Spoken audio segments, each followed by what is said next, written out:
If you're 30 days out and you're still doing random UCAT questions, then you are wasting the most important month of your preparation. My name's Farhan, I'm a junior doctor and I've helped over 100 students get into medicine and dentistry across Australia.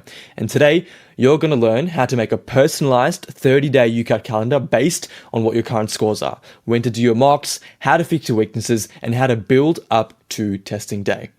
So my goal for you today is very simple. It's to give you clarity, to know exactly what to do up until the day of your UCAT.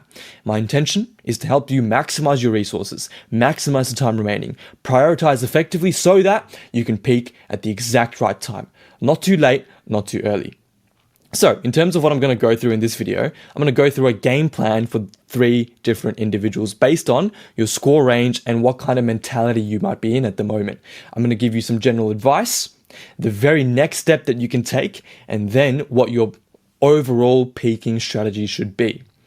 Then I'm going to go through 5 general principles of planning for the next 30 days, and then how to set up that exact plan. So let's get into it with a quick review on how to analyze things. Because guys, if you're not analyzing your mistakes, then nothing of what I'm about to say is going to be of use. You need to be analyzing your mistakes. I've dedicated a whole video to this already, so go and watch that. But just as a quick refresher, look at the question types you're struggling on the most, and that's a good sign to revisit how to do that question type. So look at the mistakes that you're making, the wrong application of formula, if you're not sure how to approach the question, if you misinterpreted the question, or if there's not enough time, and then fix those with the fixes on the screen at the moment. The most valuable tool you're going to have is the timing statistics chart because it tells you where you are wasting your time. And so this is a legend to try and read what that looks like. So go and watch that video on analyzing mistakes if you haven't already. Otherwise, let's get into it. Person number 1. So this is for the people that are scoring below 80th percentile. For you, you might be feeling lost. You might be feeling overwhelmed. You might be in a position where you feel like nothing is going your way for the UCAT. No matter what you do, you feel like you just can't put everything together in order to get a good run going on one of the mocks, to get a good score that you're hoping for to get into medical or dental school. Now, you got to be honest with yourself. If you are a person that's got quite a few strengths, or at least a good strong section that you can rely on, then maybe this isn't you, and maybe you'd be more suited towards person 2. But if you are someone that just feels like nothing is going their way for the UCAT, then this is for you. My advice to you is that it's okay. All right? We've got 30 days remaining if you're watching this with 30 days out, and there is still a lot of work that can be done in this 30-day period if you do the right things. Now, I need to be honest with you, you're in a very precarious position here because with this amount of time remaining and with you in your own head about thinking, oh, my scores aren't as good as I want them to be, and what if this isn't enough to get me into whatever course that I want to get into, you are in a position where you can either be your own best friend or your own worst enemy. Because if you're heading into this next 30 days thinking, GG's, it's over, go next, I'm never going to make it, then you know what? At the end of the day, you are going to be a self-fulfilling prophecy of that mindset. Whereas if you have this mindset of, we've got 30 days remaining, if I just take the actions that I need to overcome this, to improve whatever roadblock that I'm at the moment, to get better, and genuinely believe that you have the ability to get the scores that you need to get into your course, then you are going to have a much more higher chance of actually doing the actions that you need to get into that said course. And the next is to just trust that when you do the work, the improvement will come. Chances are, when you've been practicing all the way throughout the month so far, you probably haven't been doing it in the most efficient manner, targeted the way that you should be practicing if you are person 1. And so if we follow the next steps, then the improvement will come. So what are those next steps? Number 1 is to do a mock. Okay, you need to be able to diagnose where those weaknesses are.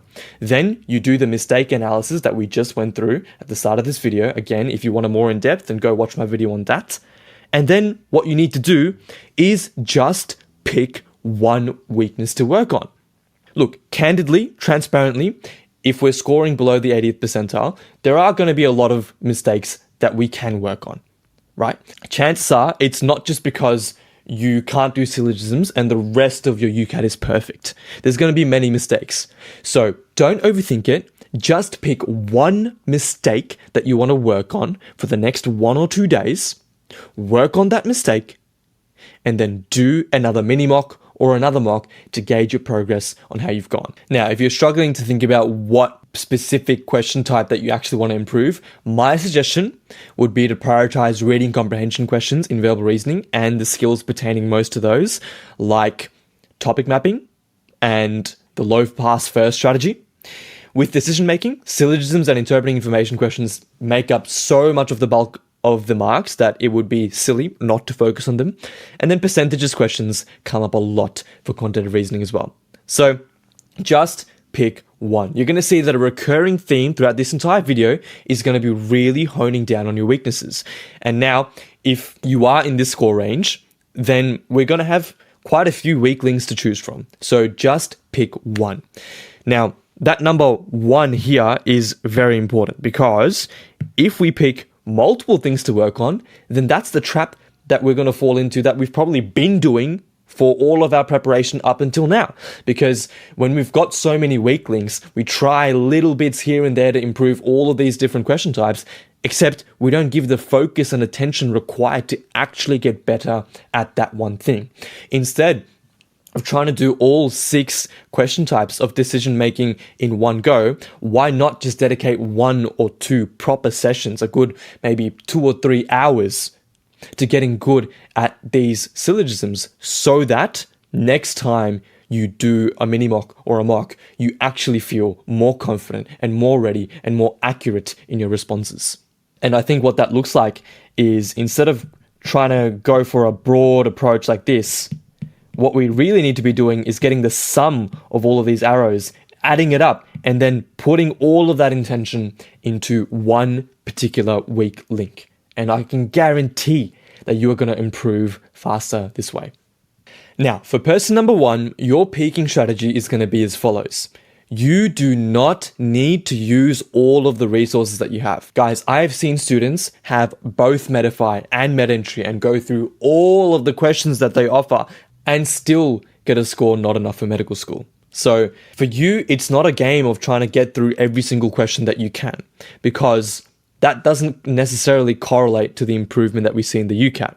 What you need to be doing instead is focusing on quality over quantity, making the absolute most out of every single mistake that you're making, because this is how you actually develop the skills of doing these questions. That is, when you get even those silly mistakes that you're making, really think about them. Take a screenshot of it, put it through AI and ask it, what is the quickest way to go about this particular question type? What have I missed here? What is a learning point that I can take away for next time a similar question is to come up? And then you might even ask AI to make similar questions so that you can put that into practice. You need to make the most out of every single question that you are doing, not necessarily going through every single question. There are plenty of people out there scoring high 90th percentiles that don't go through every single MedEntry question that they have. And so why should you need to? Now, for the first half of the 30 days, I think that you should be focusing heavily on the skill development side of things. That is, analyzing every mistake and actually getting good at doing each and every question. I want you to hone in on particular skills for 1 to 2 days at a time. And what that looks like is doing a practice session, maybe of 30 minutes to an hour of that one skill, that one question type for that long, and then doing general practice for another 30 minutes. And general practice can be your other sections, just trying to do things daily so that you keep up your skills in that particular section. When you haven't done a particular section for a while and then it kind of takes you a good 1 or 2 sets to kind of get warmed up back into it, you don't want to lose that, right? So just stay fresh and do general practice alongside that as well. But the most important part of that is actually doing the skill work, actually working on that one particular question type. Then for the second half of the 30 days, that is when you'd be doing more frequent mocks. Because at the end of the day, the UCAT is You can almost think of it as a race, an athletic race, where you have to build the skill of performance. You can build all the individual skills, but you have to sit the exam and deal with the pressures that come with that exam, like the fatigue, the stress, having to sit down for 2 hours at a time and having to focus your mind for that long. At the end of the day, the only thing that can help you with that is by doing more mocks and putting yourself in that situation. But for you, the big improvement will come from actually focusing on these skills and making sure you get good at actually getting these questions correct. I hope I've drilled that point enough. Your goal here is skill development. Now, let's move on to person number 2. This is for the person scoring within the 80th to the 95th percentile range. I understand that's a very big range here, but I think similar principles will apply throughout this range. So this is for the person that's feeling like, you know what, they have improved from whatever they were scoring up to this range, and that's good. But you might also feel like that you've plateaued, that the methods that you used before aren't exactly translating now to improvement in this current moment. And that's why you might be feeling stressed and anxious because, what if you don't get over that line? So my advice to you is that you are doing well. Okay, 80th to the 95th percentile is a good place to be when you're 30 days out. And what you need to be doing instead, might be a bit different to person 1, is you have to be hyper selective about what you prioritize. Because this is going to be how you actually see improvements in your score. You need to be ruthless with what you pick to improve. Because if you're sitting there and you only ever get 1 in 8 Venn diagrams wrong, then why are you going to dedicate another skill session to improving your Venn diagram so that you don't get that 1 extra question wrong? So focus on where you are actually getting these questions wrong. Your next steps, I hope you're going to see a theme here, is to do a mock and analyze your mistakes. But this is where we diverge a bit, because now what you need to do is look at what is your lowest hanging fruit. That is, what is the question type that you can work on for the least amount of effort that gives you the most return of score. The way you know what your lowest hanging fruit is look at what mistakes you just keep on making multiple times. Even after you've worked on it, you still keep on making those mistakes. Or question types that you've got wrong multiple times in that singular mock, or questions that you've just spent ages on. Obviously, questions that you've spent ages on and you've got wrong, those long and red spikes on your graph, those are going to be the priorities. But also look at the ones where you spent ages on the question, but you got them correct. Because maybe there was a quicker way to go about that question that we're not quite aware of. And the UCAT is all about saving time where we can. So once again, put it into AI, ask it, are there ways to save time here? And then internalize it by doing more practice questions like that. Now, if you're in a situation where there's multiple question types, multiple low-hanging fruits, just choose one. Don't overthink it. Just choose one, improve at it for 1 or 2 days, and then we reevaluate. Another thing that I want you to be cognizant about is ask yourself, is there a question type that makes me go, oh my God, not again?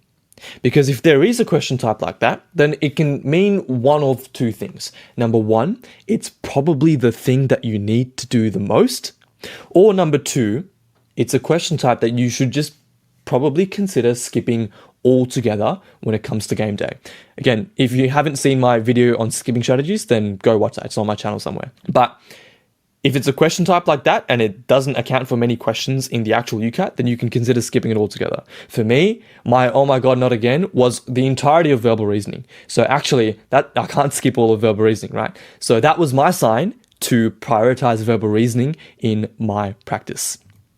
So your peaking strategy is quite similar to person number one, where you are working on skill development. But for you, you have to be a lot more selective about what you choose to do because you only have a limited amount of time. So stop doing the things that you're already strong at just to appease your ego. What you need to do is look at your weaknesses and really cut those down one by one. Your focus is to get over the line by prioritizing weaknesses and relentlessly applying skipping strategies. Once you get over the line of the 90th percentile, as a rough guide, you're going to feel a big surge of confidence. And that confidence is going to give you momentum to go through with the rest of your preparation. But the biggest thing right now is to just get over that line. And the way we do that is prioritizing weaknesses and applying skipping strategies.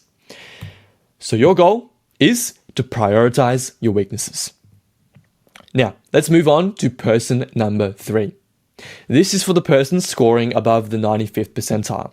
You're feeling confident, you're feeling on track, and my advice to you is keep at it. Clearly, you found out something that works for you. So I'm not going to sit here and tell you to change anything because you've got that formula down pat, okay? So just keep at it. Your next steps is going to be to do a mock, to iron out any mistakes that you are still making, even those silly mistakes.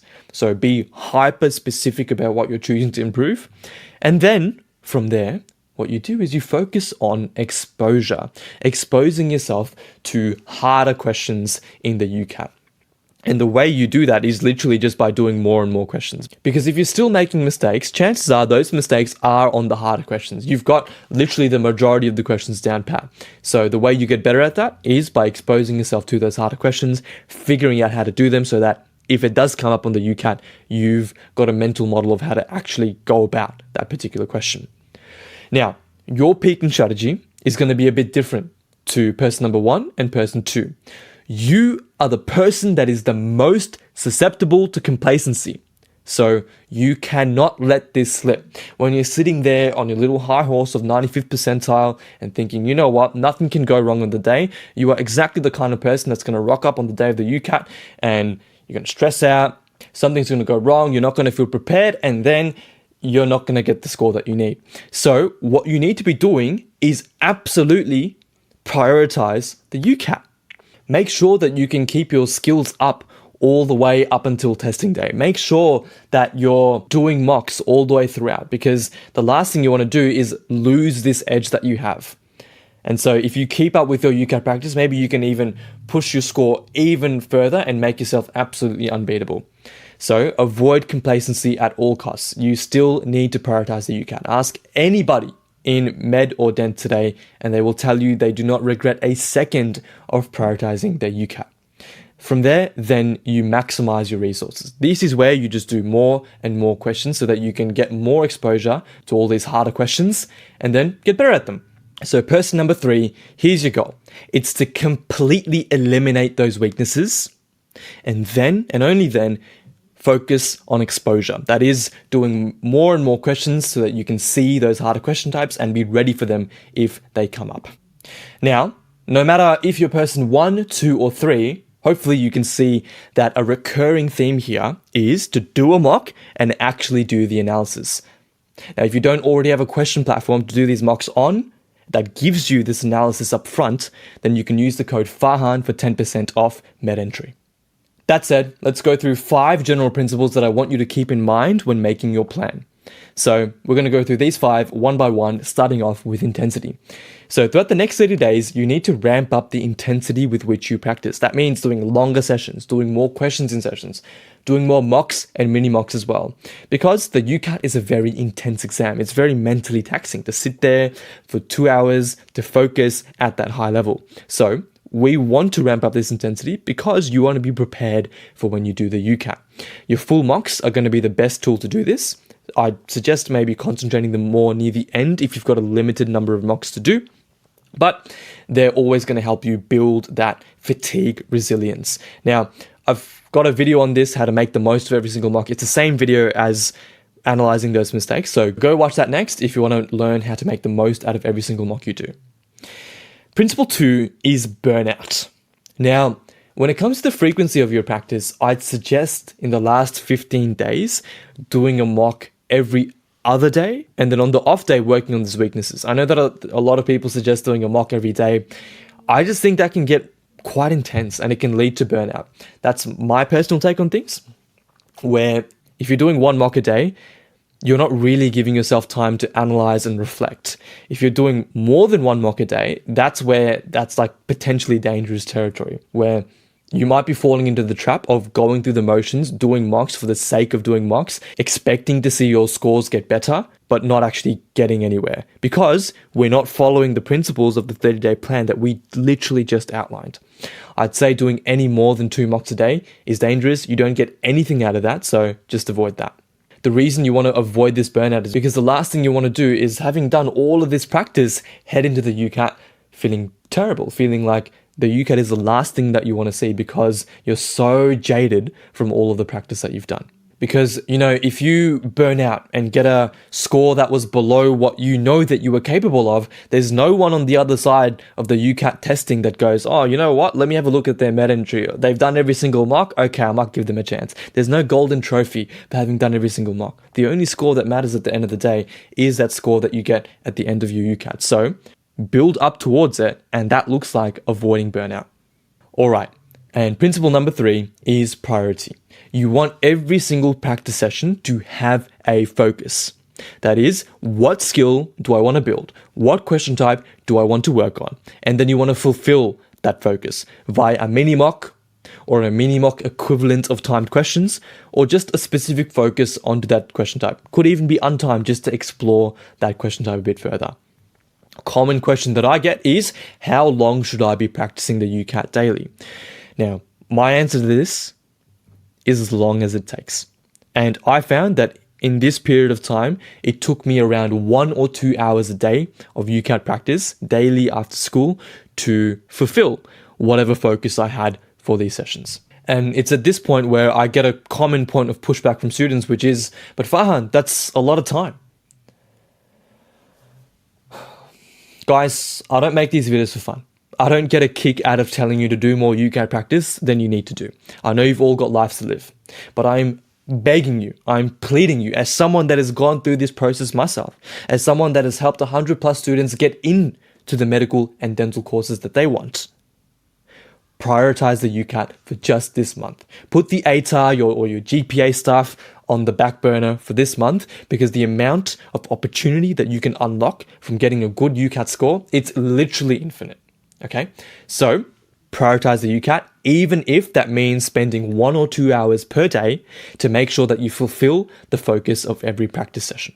Now, principle number 4 is be limitless. Okay, I've obviously told you to be careful with things like burnout, avoid it at all costs, but also don't let that scare you.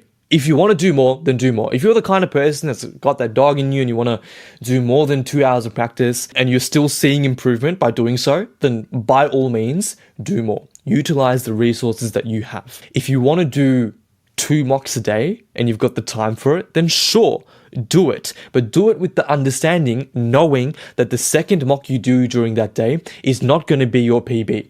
But I do think there is value to it. And the value really being is, can you sit down for another 2 hours of doing another UCAT mock, having already done one during the day before and having accumulated all that mental fatigue and brain fog?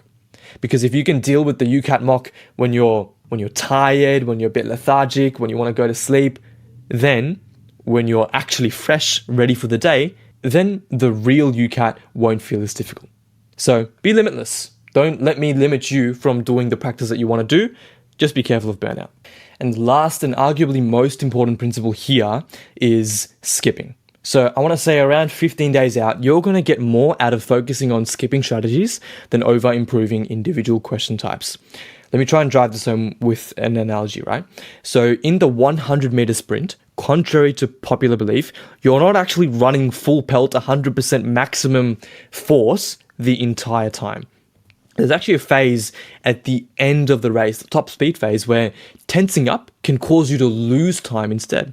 The reason being is because when you relax a bit more, you allow the elasticity of your tendons to propel you forward and to keep that speed.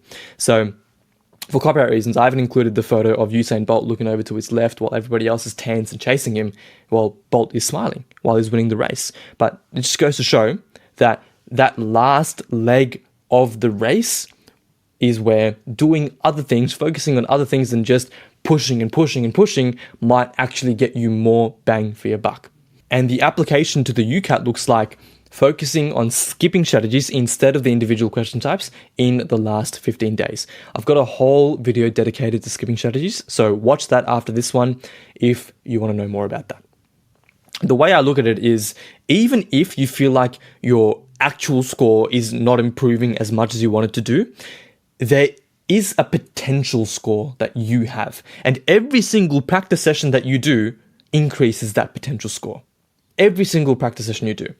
You might not see it in your actual score, but every practice session you do increases that potential. So why is there a gap between your actual and your potential score? The reason is because we're not skipping our way through the UCAT properly. We're not in control of the questions we're doing. We're still letting the UCAT guide us in which order we do the questions. If you're still doing things chronologically, please go watch the skipping strategy video now, because it might be the one thing keeping your potential score and your actual score different from one another. Focusing on the skipping strategies in my last 15 days is, I want to say hand on heart, is the reason why I was able to get a plus 100 score on the day of my UCAT. With those 5 principles said, here is how to actually set up your 30-day plan. What I want you to do is make a table like this, where you've got your dates as rows and your VR, DM, and QR as your columns. You might also want to put one here for your weaknesses as well, and put one for your full mocks. This is literally what mine looked like back in the day. I've just taken a screenshot of it. So the way you want to be building your one is you want to be starting from game day backwards.